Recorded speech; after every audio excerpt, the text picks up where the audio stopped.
Have you seen it? Seen what? My parables class. I can't find it. How should I know where you put it? Oh, it's got to be around here somewhere. Oh, look at that. Here it is. Okay, now that I've found you guys, it's time to get started with the parables class. First off, welcome to this class. I love teaching the parables. I've been researching and writing on the parables for the past 25 years, and if you can't tell, I'm kind of stuck in a rut. In fact, that's one of the criteria that I use when students ask me about possibly going on for a PhD, and that is, how do you feel about being stuck in a rut? Because in order to do a PhD, you gotta be very happy and comfortable living within a very narrow rut for a long time. The second thing is, welcome to higher education in the midst of a global pandemic, a once in 100-year event. Now, why do I bring this up? It's because the pandemic is going to disrupt our class at different times and in different ways, and we need to stay in contact as we do this. Last June, when I taught this class, at the beginning of the class, we had just approached 100,000 people who have died from coronavirus.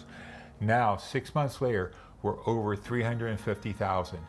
When I taught the class then, 35 out of 100,000 people had died from coronavirus on average. Now it's over 1 in 100 people per 100,000. That's 1 in 1,000 people in the United States are dying from this disease right now.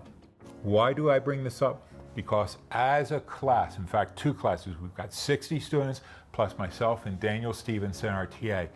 We've got over 60 people that are involved in this community studying the parable. That means that as this class goes along, we are going to be disrupted by this virus. So if you suspect or think or even have a hint that this is going to impact your life in some way, immediately let us know so that we can do something to help you and help others get through this class. Third, if you can't tell, I like to number things. Fourth, I really like to think that this is a fun and a thinking class. It is not so much on details and learning dates, places, and stuff like that. It's learning how to think your way through the parables and wrestle with them. And in regard to this, we're going to look at how the parables have been interpreted through history, and this is where I lost Growler. And this is where Growler's book, What Are They Saying About the Parables, is so important, because it gives you a survey for how the parables have been interpreted down through history. So I don't need to talk about this book anymore. Fifth, let me explain the books for this class.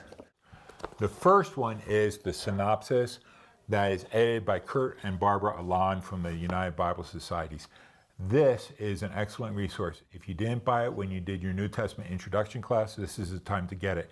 This is a critical tool that shows you word for word how the texts line up between Matthew, Mark, Luke, and John.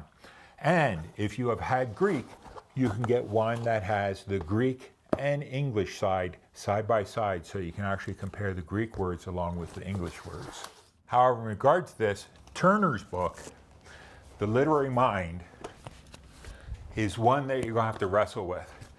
This really represents probably the cutting edge in thought on the parables, even though it's about 30 years old now. And it reflects what we call the cognitive term in literary or linguistics. Now, this is not a hard book to read, but it is a hard book to understand. So I would suggest that if you get a chance, do advanced reading in this. And I would say read a little and think about it. If you try and read this book in one setting or just read it through one time or speed read it, you're not going to understand it. I've already talked about Growler's book and Turner's book, The Literary Mind.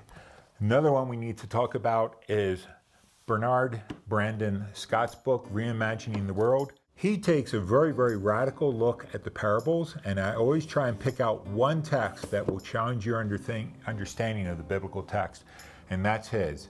It's not designed as the definitive answer to the parables, but he raises great questions to help you go deeper in the parable. I have his book. And then the final book is Klein Snodgrass's book, Stories with Intent. This is really a commentary on the parables. You can see it's pretty thick and definitive. Use that as a resource for studying the parables. The reason why I picked this book out is because this is something that you'll use for years as you go forward from the class. It's a great resource for you to go back and study the parables. And once again, just because it's a big hefty book doesn't mean you need to agree with everything in it. Sixth, papers for this class. There are two approaches you can take for this class in working through your papers. One is pick one of the parables that qualifies and do all of your papers on one parable. This allows you to spend a lot of time thinking through, working through, taking all the different methods and see how they fit together in one parable. The second approach is you can take the shotgun approach. Write each paper on a different parable. That way you get a breadth of the parables. Either approach is perfectly fine. I think the dive deeper in one parable approach works best. Seventh, I think assignments should be fun. I've tried to design my assignments in ways that they are fun and unique and something you haven't done before. We're going to color in biblical passages, we're going to draw diagrams, we're going to have fun with modern day parables. So, have fun and enjoy this class. Number 8. When COVID broke out in the spring, I decided to move my teaching online to YouTube. I have a YouTube channel, The Caffeinated Bible. I would highly suggest you subscribe to it, at least for the period of the course, maybe longer, hopefully, if you find the videos good. But by subscribing, you'll know when I post new videos to the channel. You won't have to spend every 15 minutes going up and seeing if I posted something or not. The second thing is, in one of my playlists on the parables, I've got over 20 videos up on the parables already. You can use those as you would a paper or a journal article in your research for your class. And just because I say something in one of the videos on the parables does not mean you have to follow my approach. You can disagree with me. It'll mean a lot lower grade in the class. No, not really. And if you do use any of my videos in your papers, I'd really appreciate you just dropping me a message or leaving a comment under one of the videos as to what you think about them as far as an online resource for studying biblical texts. This is the reason why I'm doing it, and so your feedback will really help me a great deal in that respect as well. And finally, I hope you really enjoy and learn from this class. I hope it drives you deeper in your faith, challenges your view of various biblical passages, and equips you to teach and train other people as well. So, as Sherlock Holmes would say, the game is afoot, Watson.